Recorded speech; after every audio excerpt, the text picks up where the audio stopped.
అరే పెంక మీదకెళ్ళి పొయ్యిల జారిపడ్డట్టే అయింది కదా ఈ తెలుగు వెంకటేష్ అన్న పని. వనపర్తి జిల్లా వనపర్తి మండలం కడుకుంట్లలో ఉంటాడట.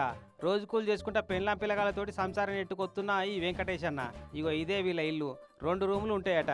అయితే తెలంగాణ సర్కారోళ్ళు పెట్టిన గృహజ్యోతి పథకానికి అన్ని అర్హతలు ఉన్నా పెండింగ్ బిల్లు ఉండుతోటి ఆ పథకం అన్నకు వర్తింపజేయలేదట కరెంటు శాఖోళ్ళు. రెక్కాడితే గానీ డొక్కాడని బతుకు సార్. ఉన్న శ్రీమంతులకు కూడా 0 బిల్లు రావట్టి నా కళ్ళ ముగ్గట్నే ఎంతో మందిని చూస్తున్నా.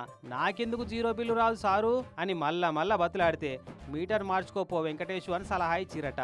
సరే అట్టనే గాని అని పెండింగ్లో ఉన్న 813 రూపాయల బిల్లు కట్టి మళ్ళా కొత్త మీటర్ మార్పిచ్చిందట. ఈ తాప 0 బిల్లు వస్తుందని ఆశ పెట్టుకొని ఎదురు చూస్తే తడి చేయితోటి కరెంటు ప్లగ్ల చేయి పెట్టినంత షాక్ ఇచ్చిందట కొత్తగా వచ్చిన బిల్లు. ఏకంగా 7,122 రూపాయల బిల్లు జనరేట్ అయిందట. ఇక చూసి లబ్బ మొత్తుకుంటుండు వెంకన్న. మరి ఇదేంది సార్లు అని అధికారులకు ఈ బిల్లు చూపెడితే చేద్దాం చూద్దాం తీ అని తిప్పగొడుతున్నారట పాపం.